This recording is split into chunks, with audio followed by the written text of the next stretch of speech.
Ya, Assalamualaikum dan selamat sejahtera. Okey, saya nak tunjukkan cara kita letak masa dan timer di Google Form. Ada dua cara, kita boleh buat secara manual ataupun tambah add-on.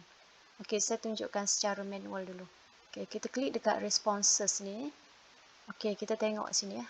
Ni accepting responses ni maksudnya responden kita boleh akses lah kita punya Google Form.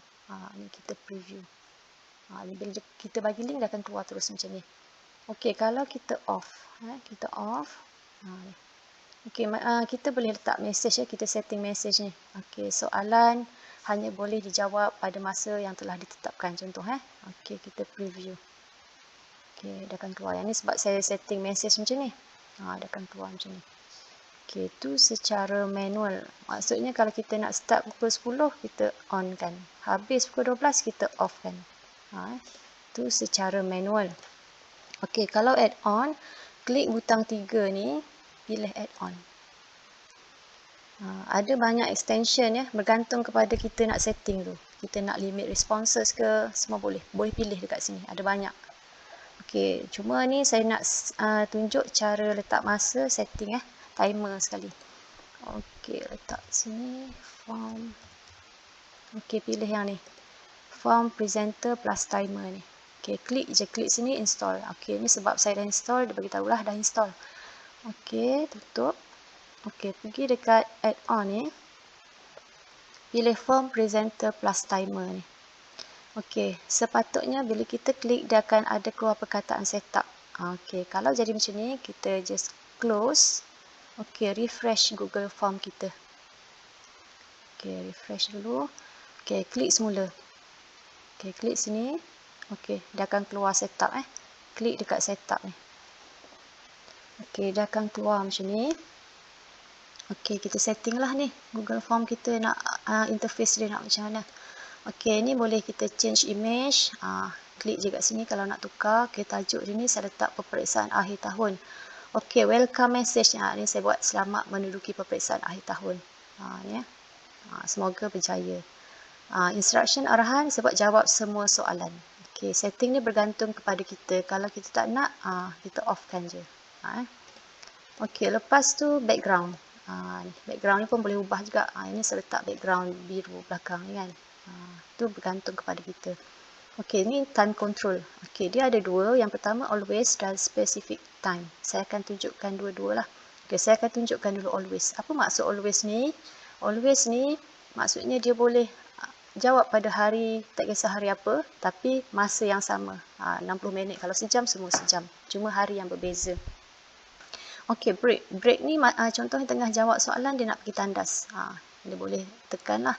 Pause timer tu. Lepas tu dah siap, baru dia run balik Okey, tapi kalau nak strict sepatutnya tak perlulah.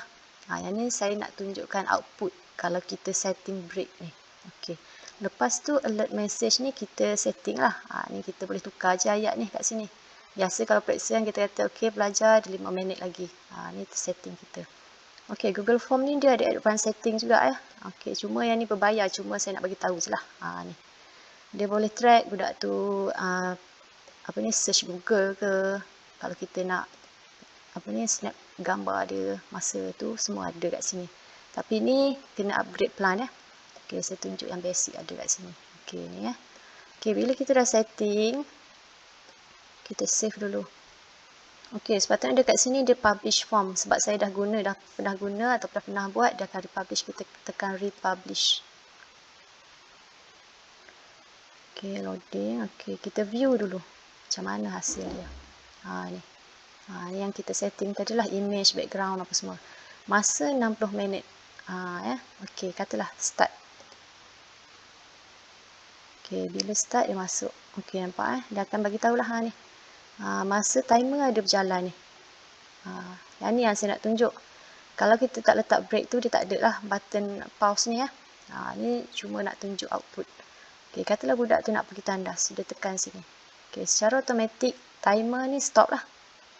Okey, dia dah habis pergi tandas tu, dia start balik. Dia bergantung kepada berapa kita setting. Yang ni maksudnya dia boleh tekan sekali je sebab saya setting sekali.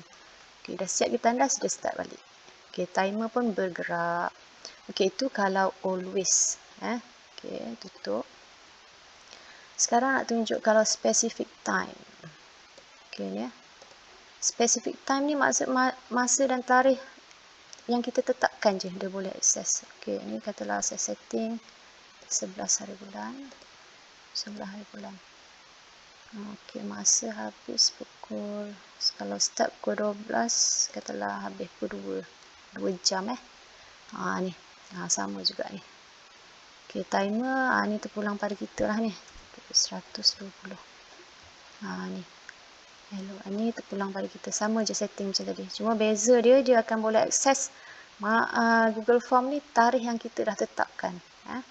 Okey, lepas tu kita save setting. Okey, kita republish. Okey, lepas tu kita view. Okey, dia akan keluar macam ni. Okey, saya nak tunjuk maksudnya paparan dia bila kita setting masa pada tarikh tertentu tu, dia akan boleh akses masa tarikh tu lah. Ni sebab belum sampai lagi masa dia. Dia akan keluar macam ni je. Kalau dah sampai masa dia, dia automatik buka. Dia akan keluar yang tadi start tu. Budak akan masuk dan sama je lah, ada timer apa semua. Itu beza always dengan yang specific time.